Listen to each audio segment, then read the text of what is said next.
सपनों का पेड़। एक बार की बात है, एक छोटे से गांव में एक लड़का रहता था जिसका नाम अर्जुन था। अर्जुन का सपना था कि वह एक दिन बड़ा आदमी बनेगा, लेकिन उसकी परिस्थितियाँ बहुत कठिन थी। उसके पास कोई संसाधन नहीं था और न ही कोई मदद करने वाला था। एक दिन अर्जुन ने अपनी दीदी से कहा, मैं अपने सपनों को सच करना चाहता हूँ, लेकिन मुझे लगता है कि मेरे पास सभी रास्ते बंद हैं। दादी मुस्कुराई और उसे एक छोटा सा बीज दिया। उन्होंने कहा, यह बीज तुम्हारे सपनों की तरह है, इसे जमीन में लगाओ, रोज पानी दो और विश्वास रखो। धीरे धीरे यह एक पेड़ बनेगा, ठीक वैसे ही जैसे तुम्हारे सपने सच होंगे। अर्जुन ने वही किया। वह रोज पेड़ की देखभाल करता और उसकी तरह खुद भी मेहनत करता।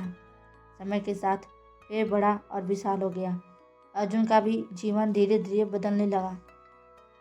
मेहनत और धैर्य ने उसे उसकी मंजिल तक पहुंचाया।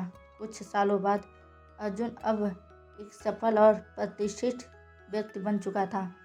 उसका नाम दूर दूर तक फैल चुका था और लोग उसकी मेहनत और संघर्ष की कहानी सुनते थे। अर्जुन हमेशा दादी की दी हुई सीख को याद करता था। सपने वही सच होते हैं जिनके लिए हम मेहनत करते हैं।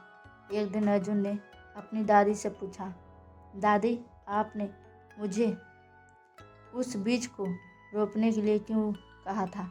उस समय तो मुझे बिल्कुल विश्वास नहीं था कि यह सच में काम करेगा।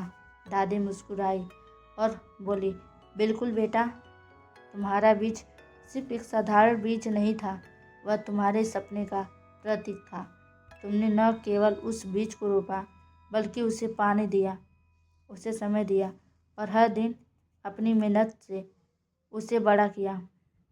उसी तरह किसी भी सपने को बड़ा करने के लिए मेहनत और समर्पण चाहिए। अर्जुन ने महसूस किया कि उसकी सफलता सिर्फ भाग से नहीं, बल्कि उसके निरंतर प्रयास और आत्मविश्वास से आई थी।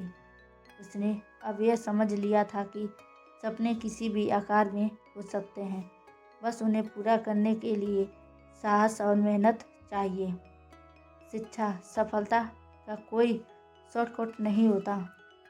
अपने सपने को हकीकत में बदलने के लिए निरंतर मेहनत, समर्पण और समय की आवश्यकता होती है। एक सामाजिक कहानी। गांव के बीचों बीच एक छोटी सी बस्ती थी, जहां लोग अपने छोटे छोटे कामों से जीवन यापन करते थे। उसी बस्ती में रहते थे एक बूढ़े शिक्षक मुरारी लाल। मुरारी जी अपने पेंशन से गुजर बसर करते थे और बच्चों को पढ़ाने का काम निःशुल्क करते थे। लेकिन उनके पास एक समस्या थी। बस्ती में कचरे का ढेर बढ़ता जा रहा था और कोई भी इसे साफ करने के लिए तैयार नहीं था। मुरारी जी ने अपने गांव के सरपंच से बात की, लेकिन कोई हल नहीं निकला। बस्ती के लोग भी यह सोचकर टाल देते थे कि किसी और का काम है। धीरे धीरे बीमारी फैलने लगी और बच्चों की पढ़ाई भी बाधित होने लगी। एक दिन मुरारी जी ने खुद झाड़ू उठाई और सफाई शुरू कर दी।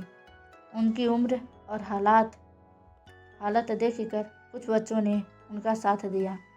बच्चों को देखकर युवाओं ने भी आगे आकर हाथ बढ़ाना शुरू किया।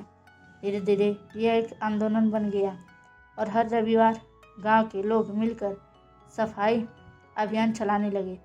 परिणाम, इस पहल ने न केवल बस्ती में स्वच्छ बनाया, बल्कि लोगों को यह सिखाया कि समाज की समस्याओं का समाधान सामूहिक प्रयासों से संभव है। मुरारी जी की प्रेरणा से गांव में एक स्वच्छता समिति बनी, जो अब नियमित रूप से सफाई का ध्यान रखती है।